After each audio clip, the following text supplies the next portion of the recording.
Students, BA part second paper 2 के तहत अपन जाति एवं लैंगिक विषमता पढ़ रहे हैं, जिसका द्वितीय भाग आज अपन पढ़ेंगे, जिसमें अपन जाति संबंधी असमानता देखेंगे। जन्म, जाति एवं प्रजाति भी विषमता के लिए उत्तरदायी है। जो लोग उच्च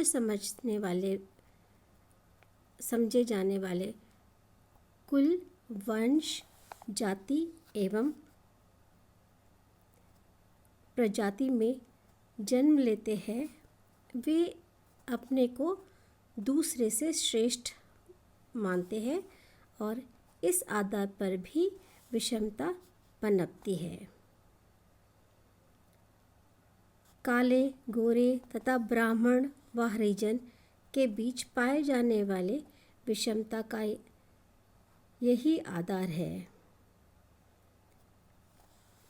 ग्रामीण भारत में जाति व्यवस्था सामाजिक विषमता का एक प्रमुख आधार है।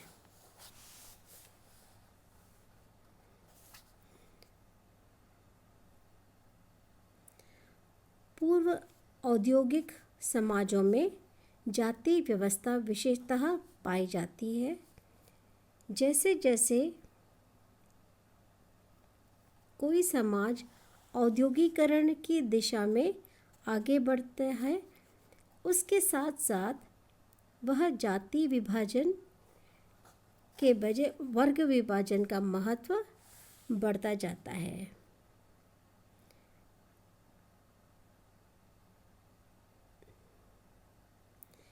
परंपरावादी एवं कृषि प्रधान समाजों में जाति व्यवस्था का विशेषतः प्रभाव देखने को मिलता है। जाति व्यवस्था में सामाजिक विषमता को धर्म के द्वारा समर्थन प्राप्त होता है। जाति एक ऐसी सामाजिक समूह है जिसकी सदस्यता जन्मजात होती और प्रत्येक जाति का एक नाम और एक व्यवसाय होता है।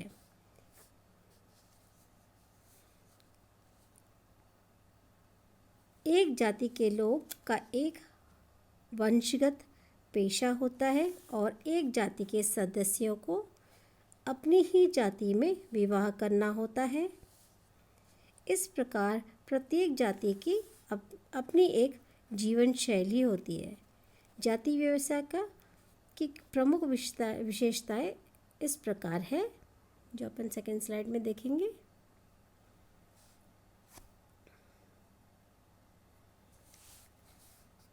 जाति व्यवस्था की सदस्यता जन्मजात होती है। जाति समाज का खंडात्मक विभाजन है। जाति व्यवस्था में उच्च एवं निम्न का एक क्रम पाया जाता है। प्रत्येक जाति एक अंतर्विवाह समूह है।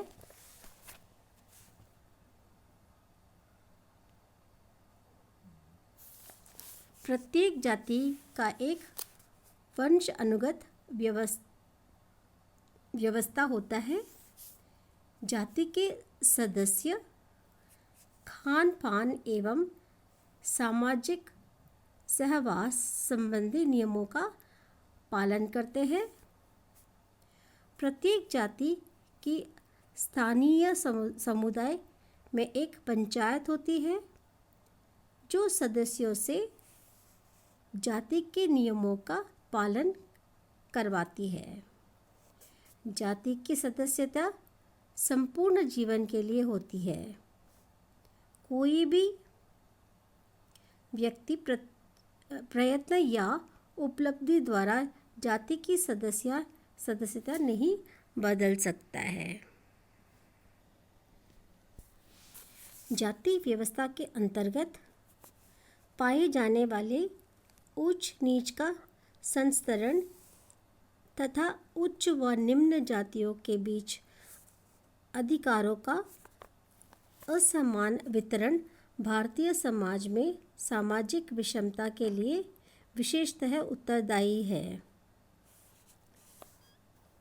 कुछ जातियों को जन्म से ही अछूत मान लिया गया है तथा उच्च जातियों द्वारा उपभोग किए जाने वाले सब प्रकार के अधिकारों से उन्हें वंचित कर दिया जाता है। उन्हें शक्ति, सत्ता एवं प्रभुत्व प्राप्त नहीं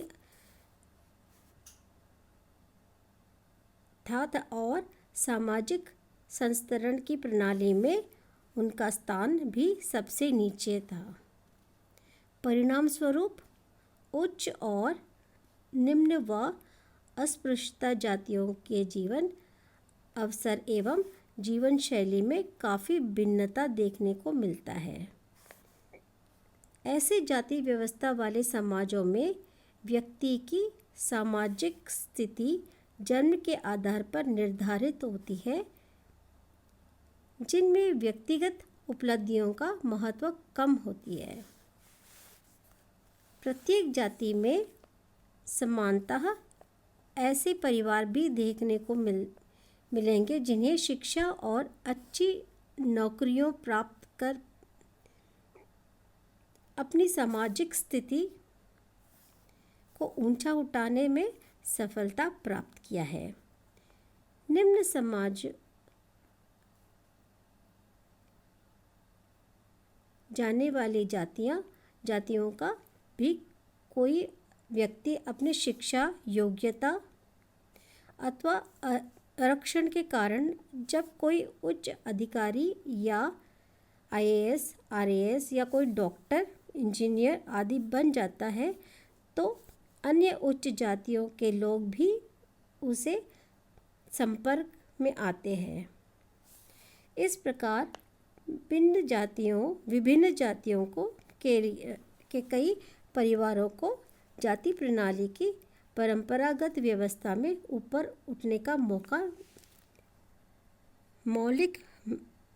का मौलिक अधिकार मिला है। जाति व्यवस्था अपने परंपरागत रूप में अवश्य कमज़ोर पड़ी है, पर देश में चल रही राजनीतिक प्रक्रियाओं ने वोट बैंक के रूप में जातियों के महत्व को बढ़ा दिया है। राजनीतिक दृष्टि से जातियां हित समूहों के रूप में प्रभावी भूमिका निभाने लगी है। राजनीतिक दल तक भी किसी क्षेत्र से प्रत्याशी का चयन करते समय उनकी जाति के सदस्यों की संख्या का विशेष ध्यान रखा जाता है।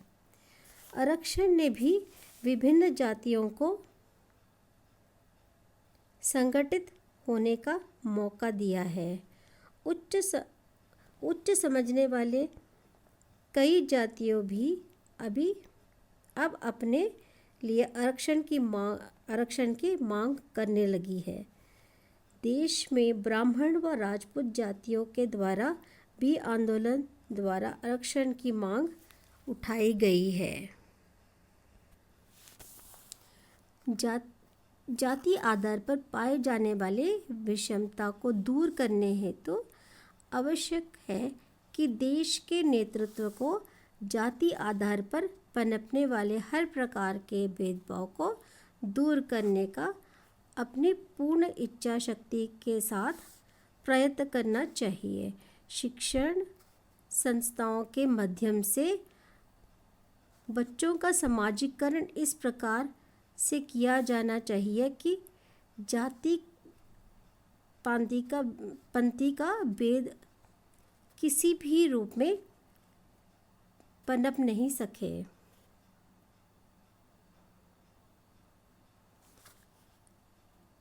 अपने नाम के आगे जाति लगाने की व्यवस्था को पूर्णतः समाप्त कर दिया जाना चाहिए। आरक्षण की नीति पर इस प्रकार के गंभीरतापूर्वक विचार करने की आवश्यकता है कि जिन जातियों को आरक्षण का लाभ प्राप्त नहीं है उन जातियों के निर्धन व्यक्तियों को भी आरक्षण का लाभ मिल सके। अपन अभी देखेंगे इकोनॉमिकली बैकवर्ड क्लासेस के लिए अलग से ओबीसी को भी अलग आरक्षण मिल रहा है। इसी प्रकार आर्थिक रूप से कमज़ोर बच्चों को भी स्कॉलरशिप्स मिलने लगे, सीट्स है, ताकि वो भी समाज में एक स्तर तक पहुंच पाए। ये लेक्चर यहीं समाप्त कर रही हूँ मैं। नेक्स्ट लेक्चर में लिंग संबंधी असमानता डिस्कस करेंगे।